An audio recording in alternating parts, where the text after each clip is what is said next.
Bakunzi b'ikiganiro Ntayorwa twongeye kubasuhuza, tubahaye ikaze mu kiganiro cy'uyu munsi, tuboneraho no kubashimira ukuntu mumaze kutugaragariza yuko mwikurikira ibiganiro byacu kandi muri benshi. Uyu munsi rero twagarutse muri ya gahunda y'ibiganiro biganisha ku buzima, bidufasha kuduha amakuru yadufasha mu buzima bwacu, tukaba twabazaniye ikintu bita kirikima. Abatakizi kikaba ari ikirungo cy'ibara ry'umuhondo, umuhondo ujya gusa na zahabu. Kikaba rero ari ingirakamaro cyane, cyifashishwa mu gikoni, nyamara kigira n'akandi kamaro kanini gifitiye umubiri wacu. Tukaba rero tuza kubikugezaho muri kino kiganiro, uburyo bagikoresha, uko umuntu yagikoresha kugira ngo kirusheho kumufasha nyine kumuzanira ako kamaro nza kukubwira muri kino kiganiro. Ukomeze kukireba kino kiganiro kugira kirangiye, maze wiyumvire ibyiza bya kino kirungo bita kirikima. Ni ikirungo gikunze kugurirwa mu maguriro y'Abahinde, abantu se muri za Pakistani, Abashinwa. Ngiki uramutse utuye hafi y'ahantu bacururiza, nta kabuza baba bagifite. Hari n'ubwo nyine wagisanga no mu masoko yandi asanzwe, kuko ni ikirungo kimaze kumenyekana ko gifasha abantu mu buryo butandukanye. Ngiki rero kirikima.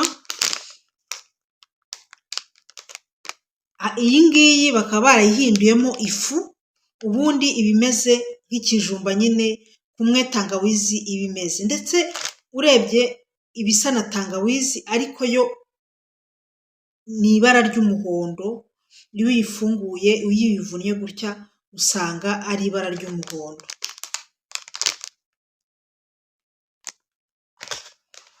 Ntagutindiye rero, reka nkugezeho akamaro ntagereranywa ka kino kirungo. Kino kirungo kirafasha cyane mu bijyanye no kurinda diyabete. Ni ikirungo gifasha umuntu mu kugabanya isukari mu mubiri w'umuntu, noneho akagira igipimo cyiza cy'urugero rw'isukari. Kino kirungo ni anti-inflammatoire.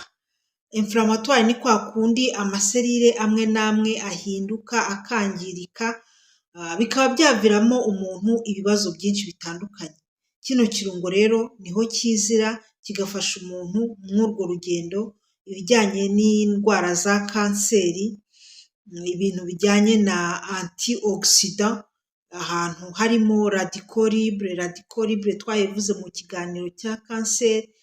Iki kirungo cya kirikima usanga kigira uruhare runini cyane mu kwirinda bino bibazo.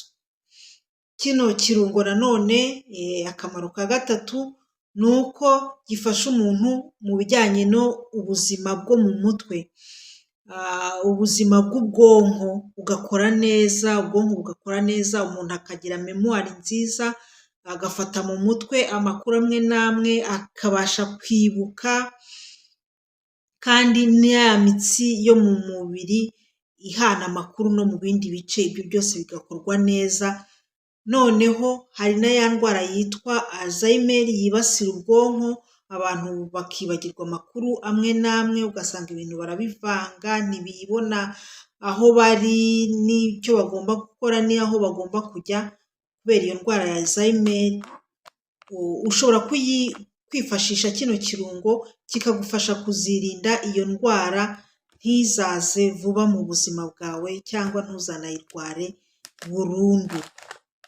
Mu bijyanye nanone n'ubuzima bw'indwara yo mu mutwe, kino kirungo gifasha umuntu kurwanya anxiety, kwa ya mihangayiko umuntu agira by'indwara za depression, za stress. Izo ni indwara zibasira umuntu w'iki gihe, ariko iyo agize uruhare, umuntu agize akamenyero ko gufata kenshi ikirungo cya kirikima, basanze bino bibazo rwose bitaza kenshi mu buzima bwe. Ikindi rero kino kirungo ni cicatriza, gifasha umuntu wenda tuvuga wakomeretse cyangwa ufite ibindi bisebe ku bundi byatewe n'izindi mpamvu gukira vuba, noneho n'inkovu ye igakira neza ntisige marike igaragara cyane. Umuntu wakomeretse ashobora kubishyira mu kamenyero k'ubuzima bwe. Ubuzima rero nanone bujyanye n'imikorere y'umwijima ariyo foie, uba usanga ari byiza cyane, bifasha umuntu imikorere y'umwijima ikagenda neza, uburozi n'iyindi myanda iba iri mu mubiri w'umuntu igasohoka. Ni detox nziza curcuma, umuntu ashobora kujya ayikoresha kenshi, cyane cyane nko ku mugoroba umuntu agiye kuryama, bya bindi byose yariye bitari byiza, ya myanda, uburozi se bugenda buza mu mubiri w'umuntu kubera curcuma, ugasanga biramufashije cyane. Ikindi navuga nanone, abantu bifuza guta ibiro, abantu bakora za regime kugira ngo bate ibiro, birinde umubyibuho se ukabije, curcuma ni igisubizo. Curcuma rero ishobora kugufasha muri runo rugendo niba wowe wifuza guta ibiro, kuko iragenda igatwika bya binure bikagenda bigabanuka, kandi nakubwiye yuko igabanya n'isukari mu mubiri. Izo mpamvu ebyiri, ibinure n'isukari, nibyo ubundi bigenda bikabyibushya umuntu, nibyo bigenda bikitekera hirya no hino, nk'uko nabikubwiye mu biganiro nagiye ngutegurira. Ibi rero ubashije gufata curcuma kenshi gashoboka, yagufasha gusohora bya bindi nyine udakeneye bigenda bikitekera hirya no hino. Curcuma ni igisubizo cyiza mu guta ibiro. Ikindi nanone ni uko umuntu unaniwe, umuntu ufite ububabare yakoresha kino kirungo cya curcuma. Hari nk'abantu barwara imitsi, ku ndwara nyinshi zitandukanye, baba bafite ububabare se mu mugongo, ni anti-douleur, curcuma yabigufashamo muri runo rugendo. Noneho rero curcuma nanone ni umuti mwiza ku muntu ufite ibibazo byo gusinzira, ugasanga umuntu ntabwo agisinzira neza kubera impamvu zitandukanye, wenda kubera uburwayi se, cyangwa afite n'ibindi bibazo, cyangwa se n'izindi mpamvu zishobora gutuma umuntu adasinzira, wagerageza kujya unywa curcuma mbere y'uko uryama, ikagufasha muri kino kibazo. Ituma rero umuntu abasha gusinzira neza akaruhuka, bya bitotsi rwose bituma aruhuka, bya bitotsi bituma imitsi n'amaserire yo byose bibasha kongera gusubirana ubuzima bwiza.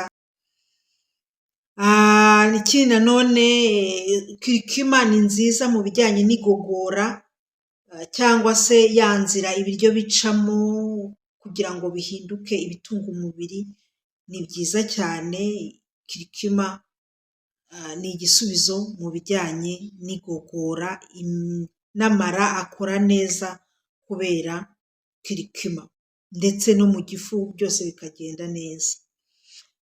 Ikindi nanone, kubera izo mpamvu nyinshi n'izindi nza kukubwira, ituma umuntu agira iminite, akagira ubudahangarwa, ntarwaragurike mu mibereho ye ya buri munsi,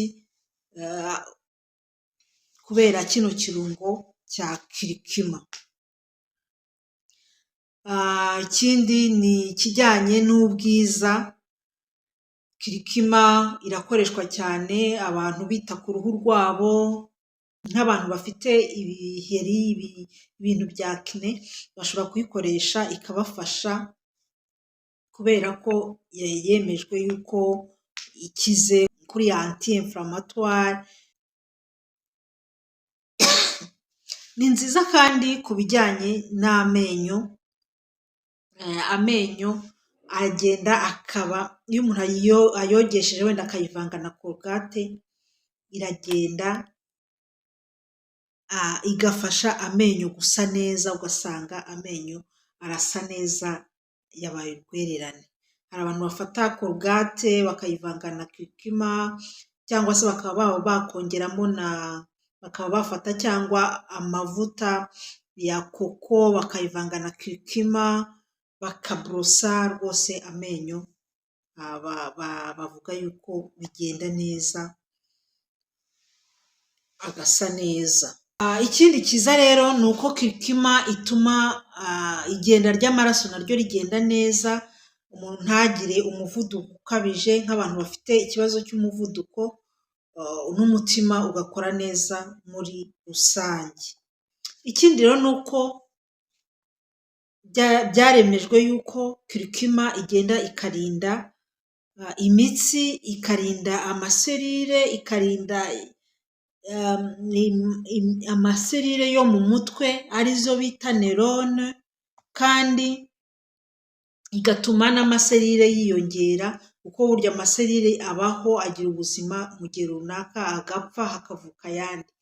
Kugira rero ngo avuke, kirikima ituma yoroshya ako kazi, noneho umuntu agakomeza kugira amaserire n'ubuzima bwiza. Kubera izo mpamvu rero nanone kirikima ituma umuntu adasaza imburagihe, kubera ko nakubwiye ngo kirikima ni antioxidant, ni anti-inflammatoire, ibyo byose bigira uruhare mu gutuma umuntu adasaza vuba, noneho rero akagira ubuzima bwiza muri rusange. Ni na hahandi rero bigenda ngo igaporoteja, kirikima igira uruhare mu guporoteja ADN y'umuntu, kandi ADN y'umuntu nicyo kintu kimuranga, nicyo kintu kiba kimugize. Kirikima ikize ku bintu byinshi bifasha umubiri w'umuntu, harimo nka kirikimine, harimo tirimerone ndetse na gingerol. Ikize kandi ifasha kandi umuntu kugira omega 3. Ushobora kuyikoresha ute rero? Ushobora kuyikoresha nk'icyayi, ukaba wagishyira mu mazi ashyushye ukareka bigahora ukanywa. Ushobora kuyivanga na poivre noire, ikora cyane, abantu bakunda kugira inama y'uko yo kuyikoresha bayivanze na poivre noire. Poivre noire ni rwa rusenda nyine, ushobora kuyivanga na poivre noire cyangwa se black pepper, ikora neza rwose, ngo ituma mu mubiri ibasha guhindukamo ibitunga umuntu. Noneho ushobora no kuyivanga n'amata, noneho ugashyiramo n'agapoivre noire gakeya ukanywa. Amata ashyushye ugashyiramo poivre noire, ugashyiramo n'amata. Ushobora kugisanga mu maguriro acururizwamo ibirungo, cyane cyane bariya abanyamahanga b'Abahinde, Abapakisitani, ushobora gusanga bafite kino kirungo, ariko n'andi maduka menshi acuruza ibiryo, kuko ni ikirungo cyageze hose, abantu benshi barakizi. Uzakigerageze rero, kizagufasha mu buzima bwawe bwa buri munsi. Ndagushimiye wowe wakomeje kudukurikira, uduhe n'ibitekerezo niba waba ubifite. Ngewe wakugejejeho kino kiganiro nitwa Celine nk'uko bisanzwe, urubuga ni Ntayoba. Murakarama.